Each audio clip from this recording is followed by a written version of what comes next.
Hello, everyone. Welcome back to another episode of Signal or Noise. This is episode 76. Charlie Bilello here, and with me, as always, Peter Mallouk. Peter, I saw this article in the Wall Street Journal, and it really had me thinking because we get a lot of questions from the younger audience, people just starting out. It seems overwhelming. How do I get to a good place in terms of retirement and building savings and just getting on the right path? And this real article, and I'll have a link to in the show notes, really proves that anyone, regardless of your income, can make it happen if you do the right things. And we'll talk about later what those things that you should do. But I just want to highlight here, Tony Barzar started at Costco when it was Price Club back in 1986. He was making $5.85 an hour. He's a cashier there. He loves his job, one of the best to do it. Continues to do it because he loves it so much. They offered manager positions. He turns that down. He feels like he's in the right place there. Fast forward to today, he's making around $33 an hour, Peter, and he's one of thousands of Costco employees that have over $1 million in his 401k. He's 60 years old now. Just an incredible story that really proves that anyone can achieve this with just some simple steps, isn't it? It really is. And I think the key here in all of this is just regular, repeated savings, even if it's a small amount over a very long period of time, invested in stocks over bonds. That's just the general easiest path to becoming a millionaire in the United States.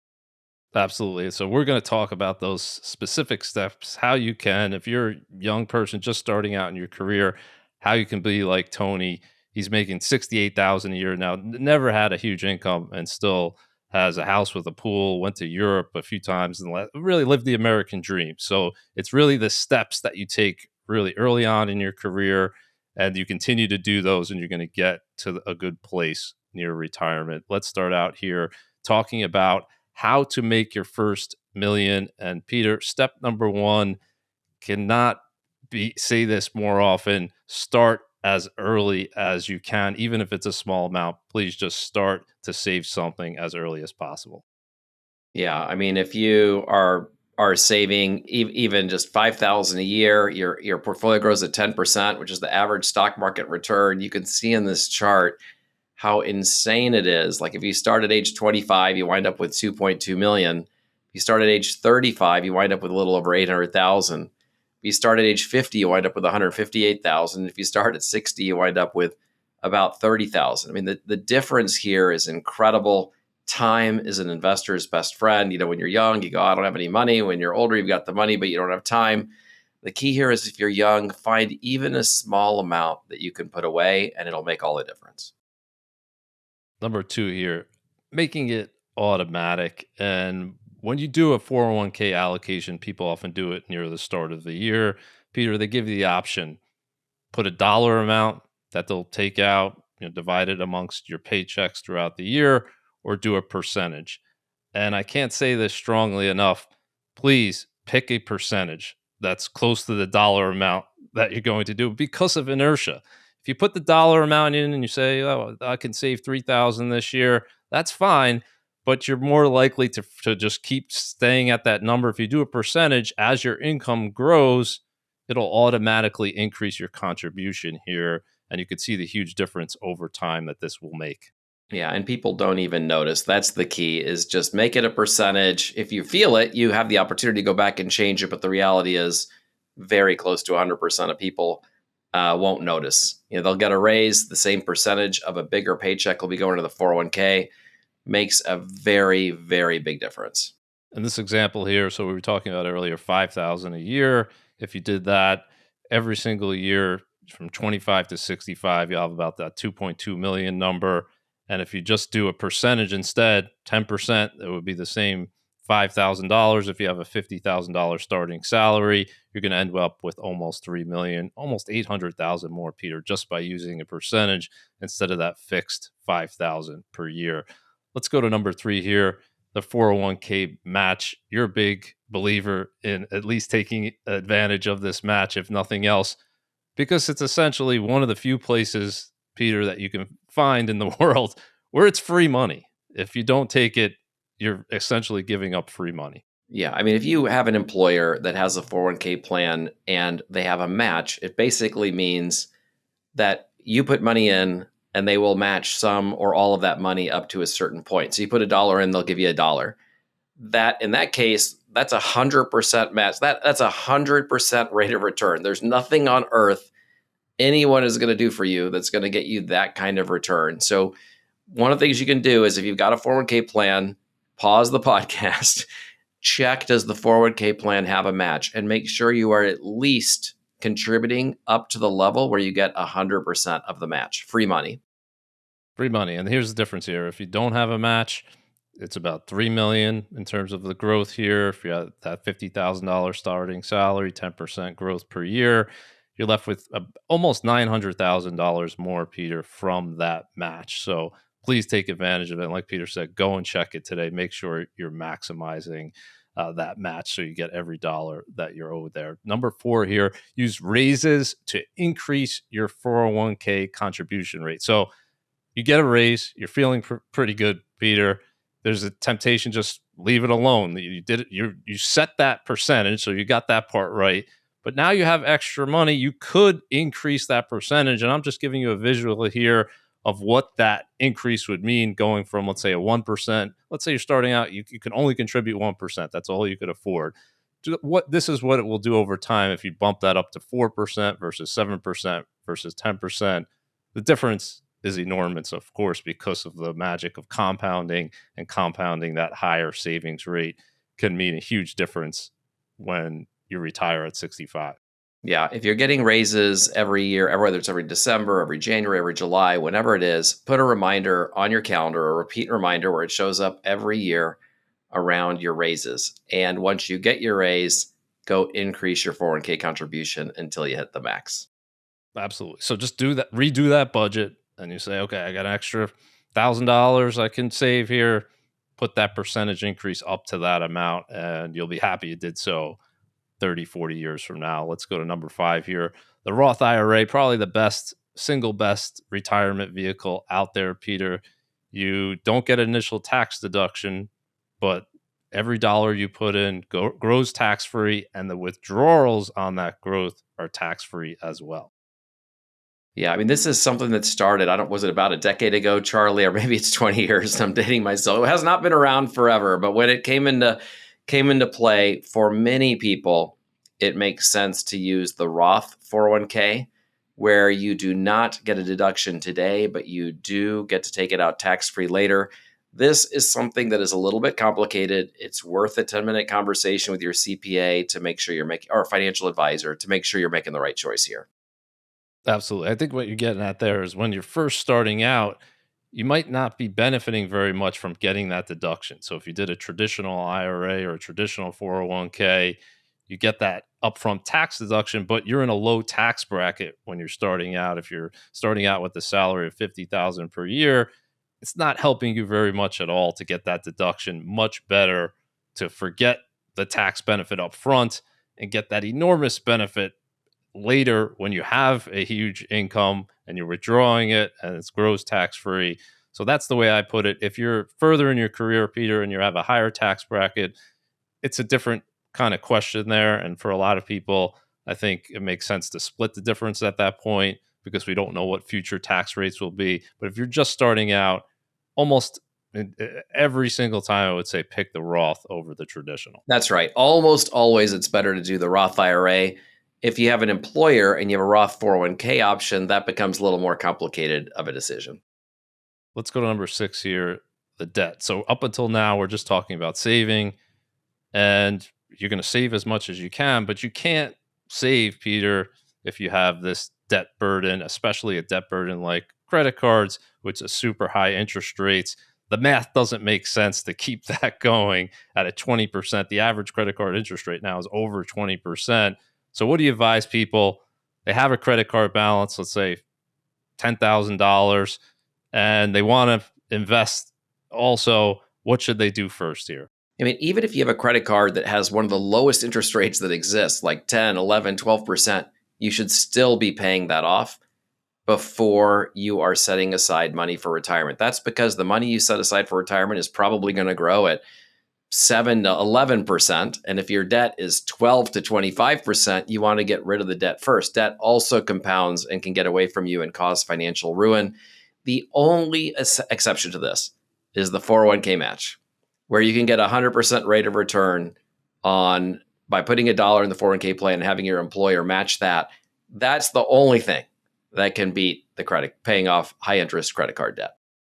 Yeah, and the math, it's like negative compounding here. If you have a $10,000 credit card debt, doesn't seem like very much. You're like, oh, I'll just be able to pay it off. I'll pay the minimum interest. If you do that over 30 years, Peter, you're talking about $16,000 of interest on Right. that $10,000 credit card debt. And if you just took that same $10,000, instead of you have debt, you actually started investing at that point, that grows to 176,000. So if you want the math of compounding to work for you and not against you, try to minimize your debt, especially credit card debt, with the exception, as Peter said, first get that 401k match. Everything else, focus as hard as you can to pay down that credit card. Here's number 7 here. You've often talked about using mental accounting tricks. And Peter, these aren't necessarily always windfalls. A tax refund is just giving your money back, but it's money you didn't have before. You could also say the same for bonuses or a gift, an inheritance. And the temptation, of course, is to just spend that money. And I'm not saying you shouldn't spend some of it, but if you take at least a part of that and invest it, I think you'd be very surprised over time what that will do to your net worth.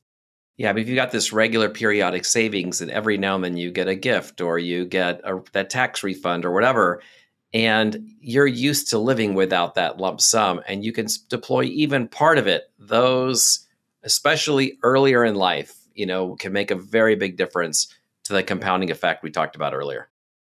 And the tax refunds this year, they were substantial. It was like the biggest, I think it was a record around 4,000, Peter. And if you did that every single year for 40 years, that 4,000, you're talking about 1.3 million. So again, in the short term, it seems like nothing. Who cares?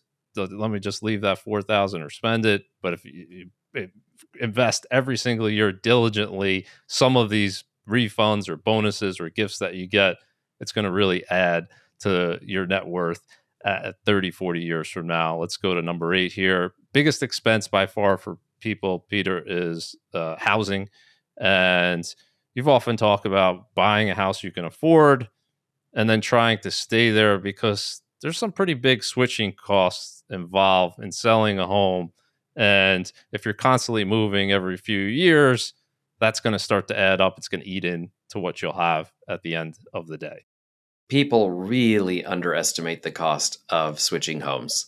They go, I'm selling a house for 800,000 and buying a house for 1.2 million, but they're leaving out the commission they're paying on the sale and the commission that's being shared on the purchase maybe, and then that one thing needs to be fixed, or this one thing needs to be altered, or I didn't know about this and now I need this new piece of furniture, and it goes on and on and on and on. It's for most people a big financial setback that is invisible. They don't even know that it happened. And I'm not telling people not to switch houses. You should live wherever you want to live. But better to have less home transactions than more. Like if you could plan it out where you're moving 2 or 3 times in your life instead of 7 or 8, you're going to have a lot more wealth. That's just the reality of it. Yeah. So for someone who's young and starting out and they want to get into a starter home, what would you suggest there in terms of the timing of that and the timing of the next house after that? Well, I think getting into a home is good. The power of an inertia, you're making the payments, and the home over time inflates a little bit, and the mortgage payments eat into principal a little bit. And if you're going to be there for 5 years or more, this can start to make sense. But if you just force yourself into a home and you're going to get out of it in a couple of years, you're probably going to be upside down on it, even if the home appreciates in value. And you also don't want to move into a home where it just consumes everything for you. You're not able to go do anything in life because the home is sucking all of the capital out of your ability to go out and enjoy yourself, go on a vacation, put money in your 401k, and so on. So there's a key decision point is that first home, and I think about it that way.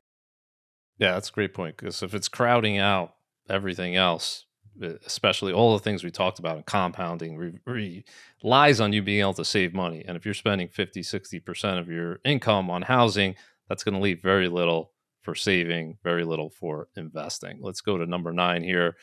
Be an owner. So we've been assuming in a lot of these examples here 10% return because that's the historical return from the stock market.